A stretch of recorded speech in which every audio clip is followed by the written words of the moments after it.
Welcome back to the Two Blues podcast and to your latest instalment of Two Blues Tuesday, our weekly roundup talking all things Chelsea Football Club. And my God, has it been a hell of a week? Just when we thought we might have seen the silver lining, we might have seen the light, we might have joined the light at the end of the tunnel after that Lincoln game.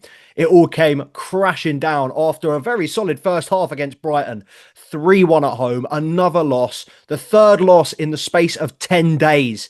Chelsea have not won a game in the Premier League since the last international break. And last night, news broke from a very untrustworthy source, dare I say. News broke that Enzo Maresca was in trouble. There is reportedly pressure on his job. A lot of people coming out today with a new brief saying that that is not the case, saying that whatever happens, his position will be reviewed at the end of this season. But I can't help but feel there might be some small element of truth to the owners being unhappy, particularly given what they've seen in the last month. So I am joined by my co-host, Mr. C Money Picks, as we are going to go through everything today that has happened in the last week, as well as looking ahead to tomorrow's game as Chelsea are back in Champions League action at home to Benfica, looking to get off to a winning start after that first loss against Bayern. We'll start on the Brighton game, Charms, because obviously, unfortunately, huge talking point. Every time that we say, I'm said and done everything that I can with this game, we go on to the next game, we get our hopes up, and it's just an unbelievable cycle at the moment of play 40 minutes of good football, revert back to not even a Sunday league side. I swear to God, over 90 minutes, I think at this point, in the last month, we'd struggle to beat the majority of teams in the Blue Square Premier. I don't know what is going on with Chelsea in this last month. It's a hard watch, it's a real hard watch. I thought March was Red Nose Day, but September, I just feel like an absolute clown. It's been hard week in, week out. I mean, even watching that Lincoln game, I was sat at the pub with literally with my hands in my head, and up until the entire first half. But after we bagged twice. Even then, I'm starting to think, listen, this is an even game, and there's multiple divisions in between that separate us. They're third in the League One. We trying to push for a Premier League. We came in the top four last season with Chelsea Football Club. One of the biggest teams in world football. This should not be the case. It's been difficult, and I think that there are multiple reasons for that. I think that we can talk about fitnesses, we can talk about injuries, we can talk about availabilities. I want to talk about the mentality, and I feel like that's the obvious thing. I feel like in the last few weeks, the heads are going way too early. I mean, listen, the Robert Sanchez red card, it's one of them ones where you look at it and you kind of feel for the guy. You know what I mean? He's in goal, ball comes in over the top. He's got a charging striker at him. He wants to go lunge for the ball.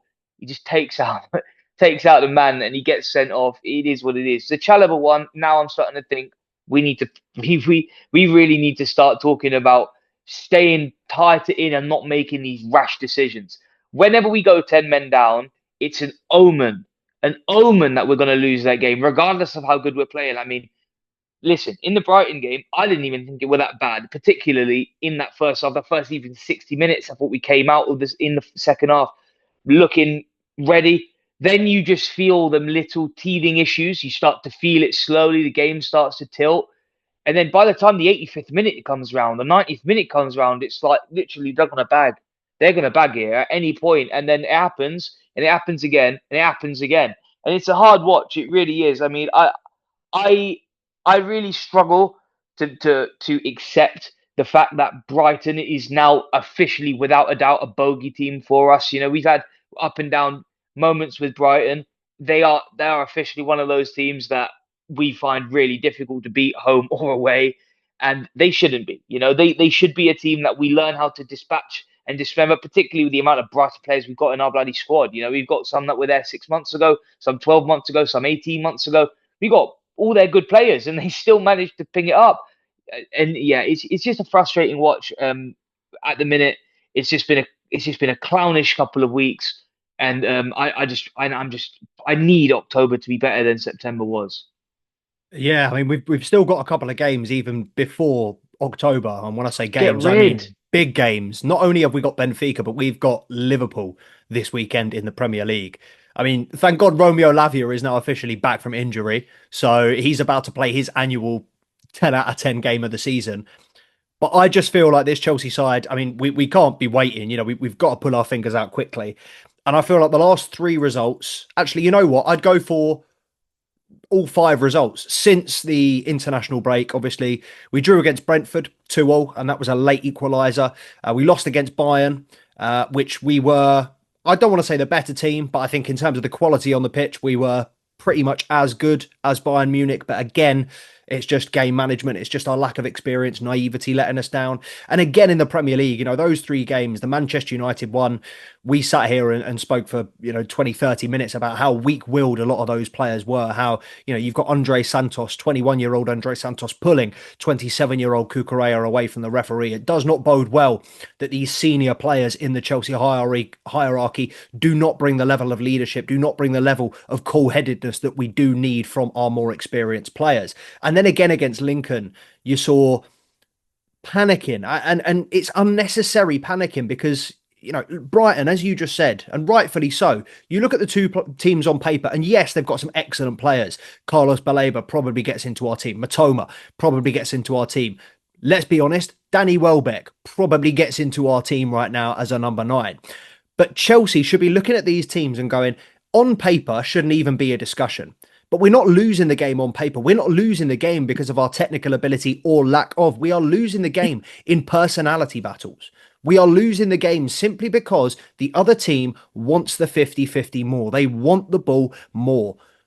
That is all it has been in the last 3, 4, 5 games. And I struggle to blame Maresca for a large part of it. I see, obviously, Chelsea fans being incredibly critical, incredibly reactionary, which we can be reactionary also on this channel. But I do feel like we are very, very down the middle when it comes to seeing both sides of things, being objective, taking an unbiased approach to things. I feel like we are very well thought out. We don't just jump to say, oh, he's done that, he's done that.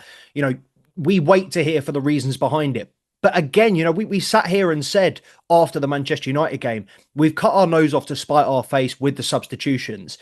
And again, against Brighton, we may have been 1-0 up, and I may understand that with Chalobah going off, you need to bring a centre-back on. But we had, again, 4 attackers on the bench, and the 3 substitutes that we brought on were Badiashile, Achimpong, and Malo Gusto, who, although we all know he's absolutely diabolical when it comes to taking a shot or getting a ball on target, he had probably the best chance of the second half when he was clear through on goal on a counter-attack and decided to chop back. An Esteval, a Gittins, a George, a Garnacho is not chopping back. They are taking that ball and going and making something happen. And I'm just curious as to whether you've got any further thoughts. I mean, I've kind of said that I feel it's quite obvious to me that these players weren't Maresca signings. Again, at the weekend, not using players when we need goals. What do you make of that? I mean, I said it last week about the Manchester United game, how I felt like we could have, I understood the idea for defensive impetus, and it was more so that I thought Garnacho should have played. I had a couple of thoughts, but I wasn't as mad as a lot of the people that I had seen. In fact, I was a very slight fraction as mad as a lot of people were about the substitutions. The Brighton game, that threw me. I won't lie. I won't act like I'm going to pretend to agree with it. I think that although the defensive sort of options were needed, I did think that the game was crying for someone to go out there and take the game by the horns, and that can only really happen from attack. It was screaming for one of these players to come off. I haven't been crazily impressed by Gittins, but knowing the way that he plays, how he likes to break lines and stress out fullbacks, figured he would be a good shout. Esteval, he's been fantastic since he's been there. We've seen him multiple times cut in and beat players, and even when he's not scoring, he's looking for that secondary run, he's pinging the ball off. And he would have been a type of player that I would find would make a difference in that half. Particularly that second half, it was screaming for someone to just come on with fresh legs, fresh ideas, someone creative, and make something happen. And, as you said, wasn't the case. We get Malo Gusto, Achimpong. It comes across as, contrite is one word for it, but almost scared. You know what I mean? It comes across like we're worried and we want to just hold on and win 1-0. And although, Chelsea fans, we might have lapped up the idea of parking the bus, a score years ago. This was something that we had done many, many, many years ago. Just bag a goal, bag 2 goals, and sit back and just be that impossible to break down side. We're not that side anymore. We can't play that park the bus style. We can't do that. And I wish we could. I will happily play boring football if it's winning games. We spoke about this before. I just want to see them cross the line. But bringing on just a plethora of fullbacks in Badia Shield is not the way that you secure a 1-0 victory, a 2-0 victory when you're down to 10 men. It's hard to process. And the tactical system of Maresca, we've said this since December now. It's 10 months now. It's been figured out. And that's pretty much, not pretty much, it's 60, 70% of the time he's been at Chelsea at this point. So it is a hard watch. If we're at home as Chelsea fans wanting us to win, seeing the holes in our game, I can only imagine what people who are coming up and studying to beat us are thinking, especially teams like Brighton, who just seem to have that formula down pat. Yeah, I just feel like this Chelsea side is so cyclical in terms of where we always end up back. And you're right. We both said it so many times when a new manager comes back in, we have no problem with a manager being pragmatic, with a manager playing for that 1-2-0 lead and then sitting back if you've got the players to do so. But Chelsea have never had the players to do so under this new ownership, under this new Clear Lake, this American regime. Chelsea have never had, coming into it, we had Thiago Silva and Rudiger for about 6 months, and then we let Rudiger go, and we still haven't replaced him. And then Thiago Silva left, and we still haven't replaced him. And given that, obviously, Levi Colwill's out injured, Trevor Chalobah now suspended for the weekend, we have 3 fit and available centre-backs in Badiashile, Achimpong, and Joro Hato. And I just want to correct myself. I'm not sure if I said that Badiashile came on at the weekend.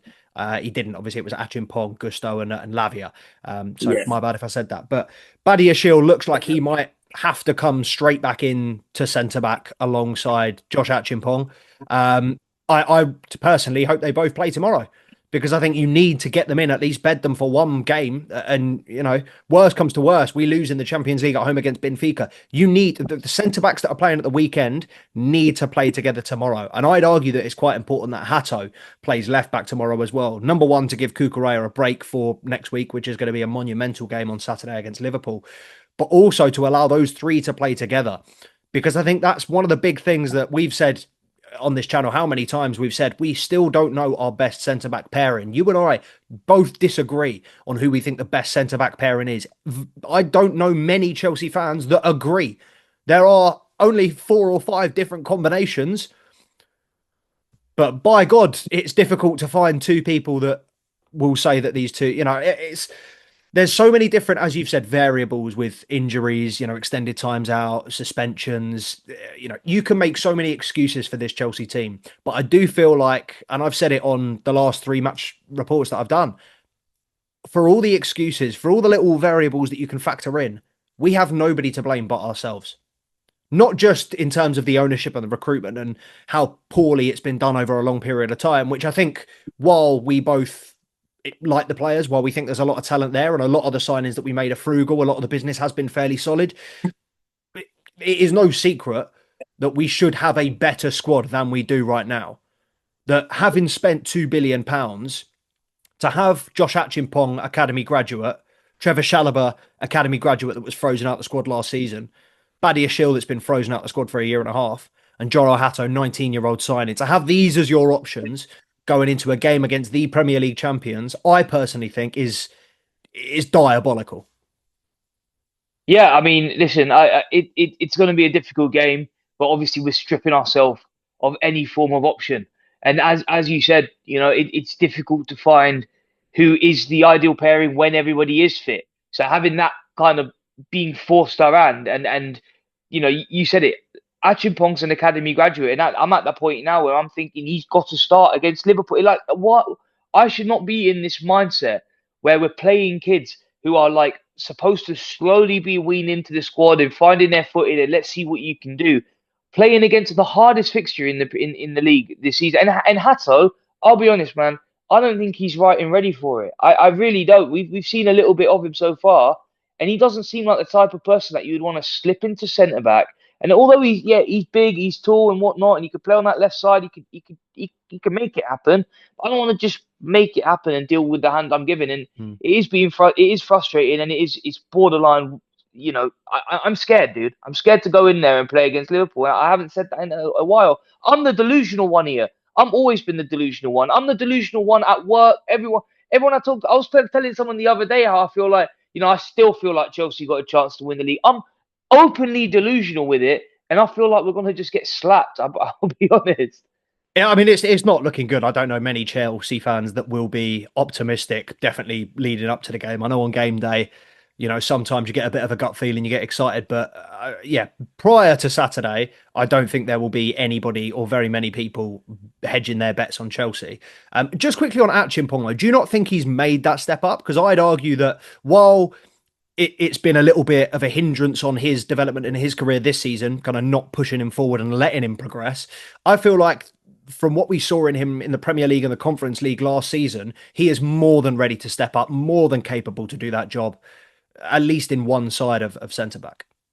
No, and once again, like I do feel like the kid's development has been insane. I think it's probably one of the most impressive sort of developments I've seen in players coming out of the academy in years. I mean, he stepped up to the plate, no question. But when you look at it the way that like a Trevor Chalobah has come in through the ranks, I feel like that's a player who is just that level ahead, a little bit more time, a little bit further along his progression chain, and that's a player that wouldn't worry me starting against Liverpool. This is a massive, massive ask for him. You know what I mean? This is a big old ask. We're You asking him you to you, play. have, you haven't been worried by Trevor Chalobah in the last couple of weeks? Red No, card he today, missed yesterday, a little mistake bit rash. against Yeah, Lincoln. no, yeah, no, I get it, but I'm talking overall. He's got the credit in the bank. I think is more so what I'm trying to say. He's had more good performances that I've been able to be like. Listen, like I was impressed with his stint at Palace. I thought that when he came back, when he was called upon, I thought he fit right in. He was very mature about it.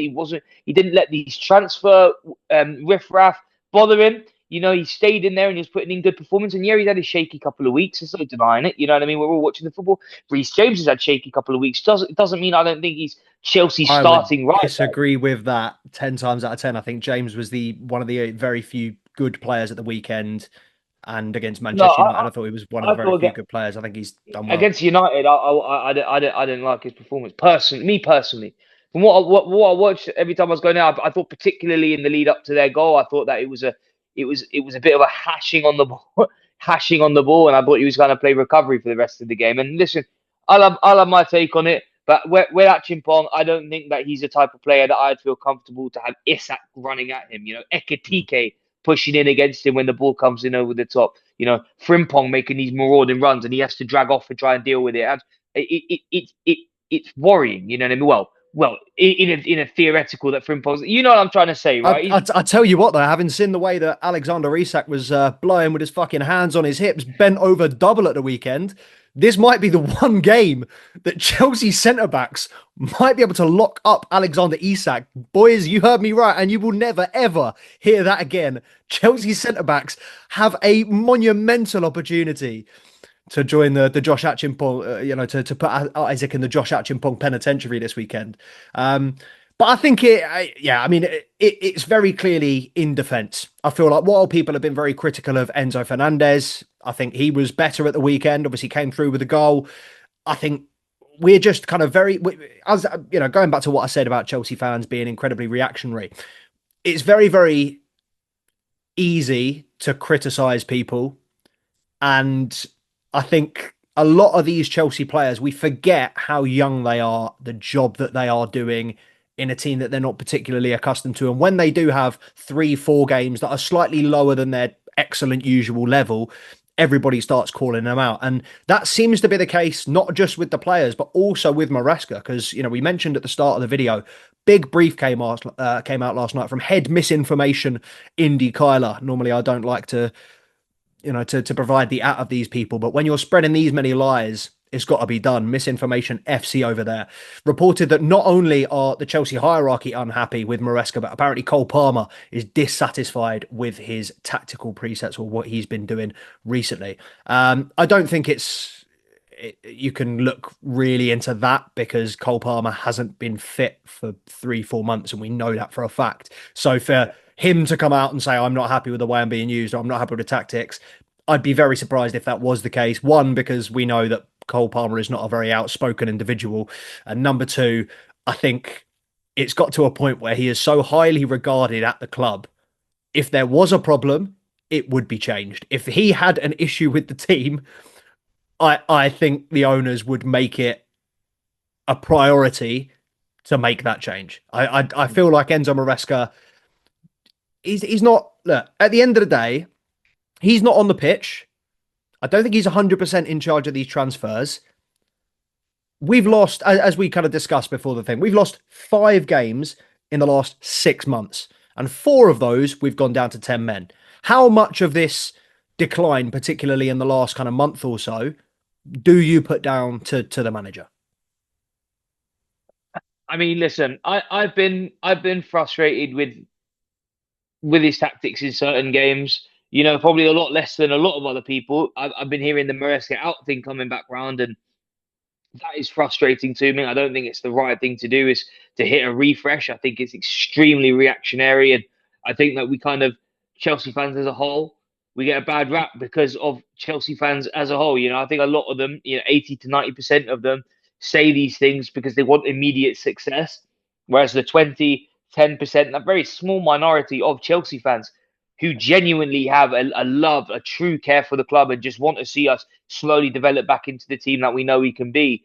I think we understand that Maresca, yeah, he might not be the man for long term in a plan that's going to win us a Premier League and a Champions League and do the treble. Maybe he's not the man for it, but as of right now, I'm happy with the management and I'm happy with the idea that he is taking the right steps. And I think that a big thing is that he's who the board like. And the board, I don't want to bring in a manager where, you know, it looks like everything's going well, but behind closed doors, there's massive communication issues between the owner and the management. It seems like that connection is very succinct between Maresca and the higher ups. And I like that because at least it gives me the comfortability that there is a little bit less pressure. And now there are all these rumors speculating about there being pressure on him to perform better and do his job, I think that you can't really look at the manager when, as you said, we've had so many red cards in games that we've lost that you can only put it down to the players losing their heads and making bad decisions. I know that 2 of them were Nicholas Jackson, and both of them were absolute stinkers. Both of them were just high leg challenges, going in on the ball, and like you could probably afford to have that ball either lost or take a touch first or do something in and amongst that. And he just goes in high leg and just actually swings for a player on the byline or at the halfway line. And either or, it's going down to the 10 men and then having to accustom to that system. You can't expect Maresca to have a game plan for when we lose our heads and go down a man.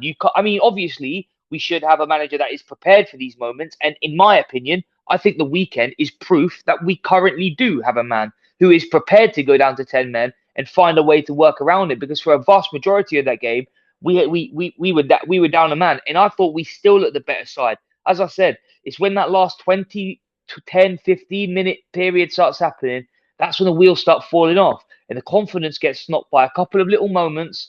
And then all of a sudden they bag, then we're heads down, then they bag, now we're losing, then the game's over.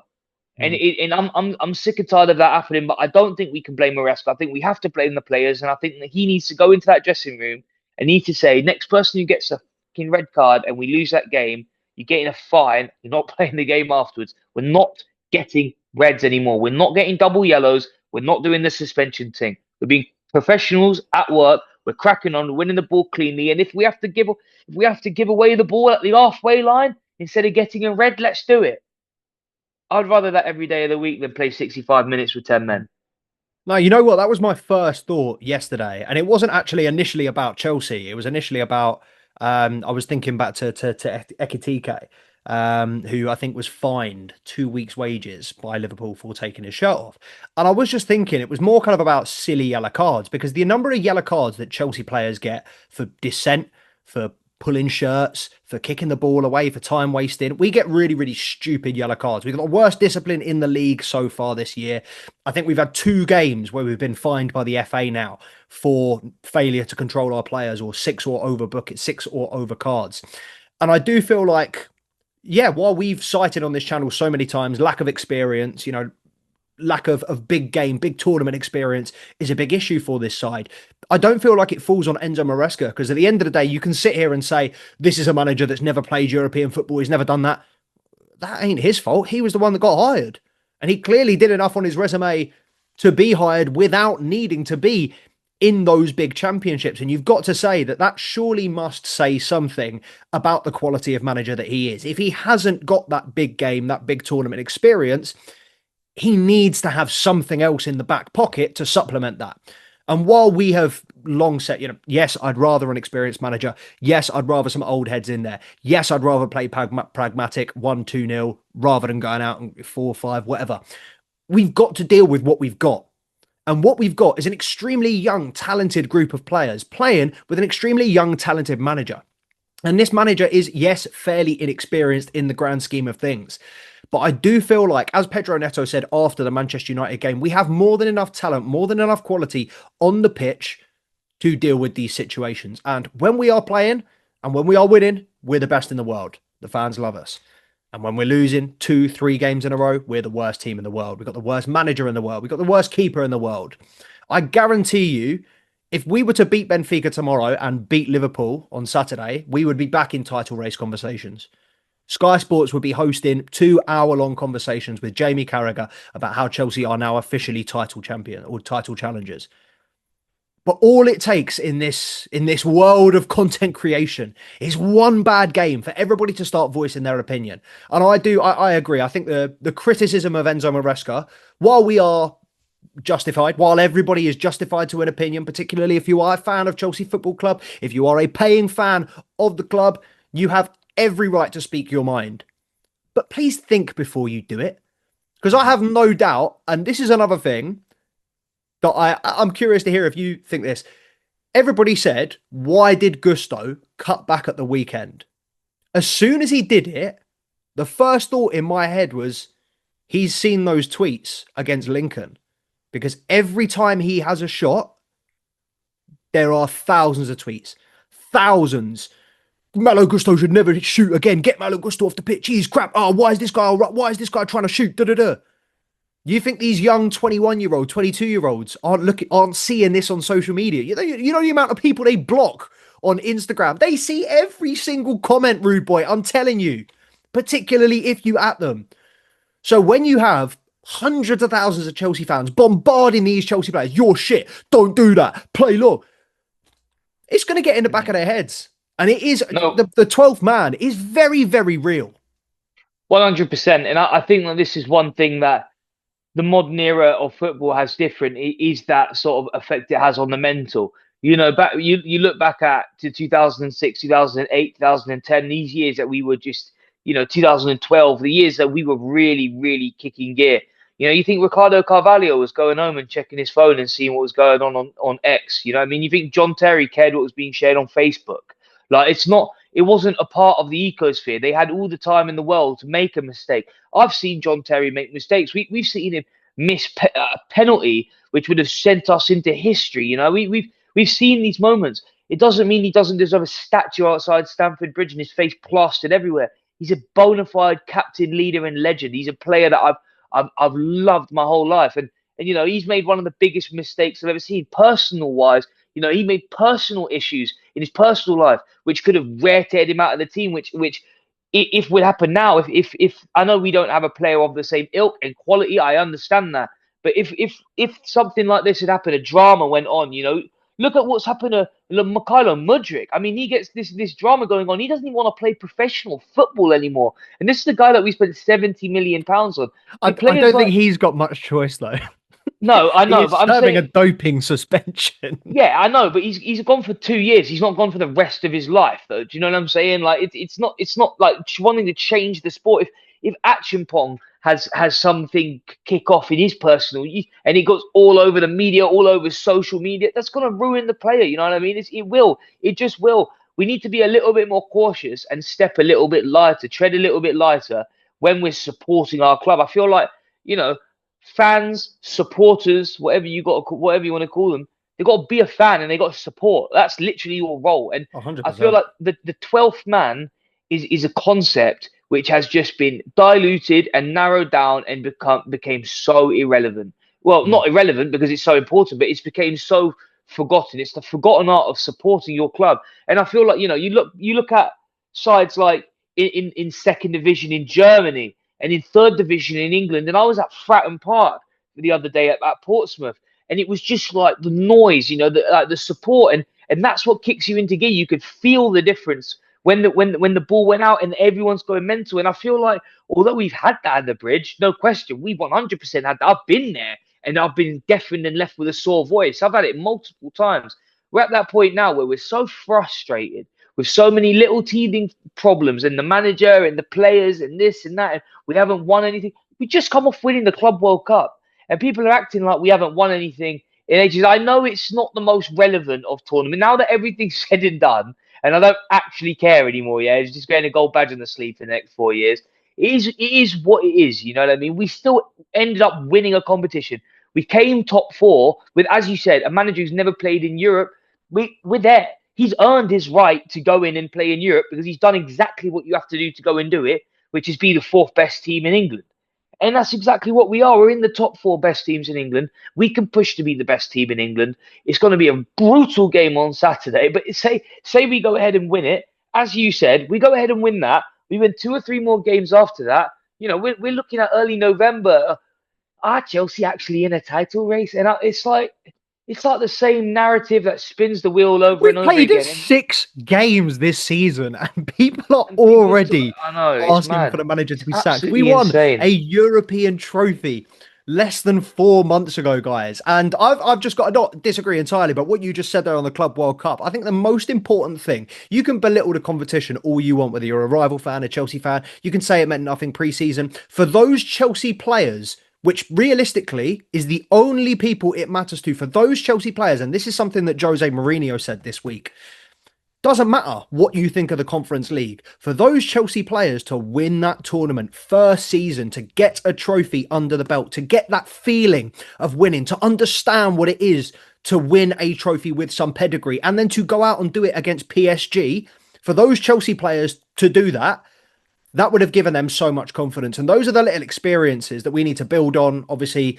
Enzo Maresca's target this year is now Champions League and a cup run. So fingers crossed Chelsea can pick up another domestic trophy this season. That is what you and I think, both said realistically would be deemed a positive season when we were talking predictions earlier in the year. If we could win a domestic trophy and gain Champions League qualification through top four, I'd be a very happy bunny at the end of the day.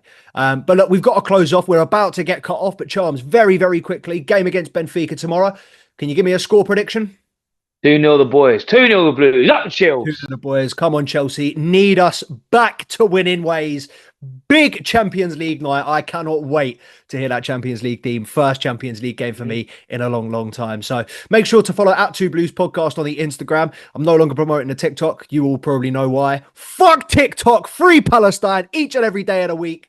Make sure to follow @2Blues Podcast on the Instagram. Subscribe to the channel if you haven't already. Make sure to like and leave a comment. You'll see us very soon with some more great Chelsea content. Up the Chelsea.